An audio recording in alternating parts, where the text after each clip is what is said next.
Coming in at number 5 has to be the Speed Cola perk. I don't even know what this thing does. It barely looks like you reload any faster no matter what tier you buy. This thing's absolutely abysmal. In this video, we are going over the perks inside of Vanguard Zombies from worst to best and what I really hope that they add to the mode. Of course, all of these perks are way worse than they were in Cold War, but what are you gonna do? It's Vanguard, baby. Coming in at number 4, we're gonna be looking at Daron Fong just right next to where Speed Cola is, and this is gonna be Quick Revive. This thing is absolutely abysmal. It barely reduces the speed at which you get your health back, and honestly, it really is pointless when it doesn't actually revive you. And it's interesting because inside of Cold War, this was probably the very best perk. Quick Revive was the perk that you always wanted more than anything else. But unfortunately, the Quick Revive perk in this game is absolute butt cheeks. Quickly moving on over to number 3, we're looking at the Stamina perk, and this perk is actually really good. You are super fast when you have this thing, especially all the way maxed out. Wanna see me run to that mountain and back?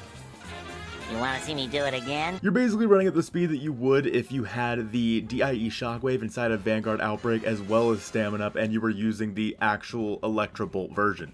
Again, it's not nearly as good as it was inside of Cold War, but nothing is. Number 2 on the list has to be the Deadshot Daiquiri perk. I think this perk is actually really good, and it makes headshots in this game so much better, especially if you actually have the Deadshot Covenant, as well as a bunch of the other things like the one that gives you ammo when you add in a headshot to kill the zombie. I don't know why they didn't just make it also snap to the zombie's head. They had to put that in the Covenant, but again, I am not Treyarch. The damage that this thing scales up to is actually pretty good, and I really do appreciate that about this perk. Honestly, it's one of the very first perks that I buy if I have the chance. And number 1 on this list has got to be the best redemption story we have seen, Juggernog inside of Call of Duty Vanguard Zombies. Inside of Black Ops Cold War, Juggernog was absolute booty, but inside of Vanguard, this perk is actually really good, taking your base health up to 300. And honestly, in your game, this makes a huge difference. However, if we were talking about the perk that would make the biggest difference inside of this game, I would have to say it's PhD Flopper. The ray gun is pretty much unusable in this game, A, because it's just not that great, and B, because the explosive damage is just so bad. Of course, this would also help out with the launchers and getting those things to gold. They're not terrible, but honestly, the explosive damage and splash damage in this game is just too much to handle. PhD Slider was the very last perk they added to Cold War, and it was probably one of the best and one of my favorites. Let me know your thoughts down below. Do you agree with this list, and what perks do you want to see added? I hope you guys have a great rest of your day, and I'll see you soon. Big shout out to all the channel members over on the channel, and an extra special shout out to all of the Zombie Richtofen members, starting off with my guy, Ben the Bulldozer, and the man, the myth, the legend, Tiz Brandon, ZR.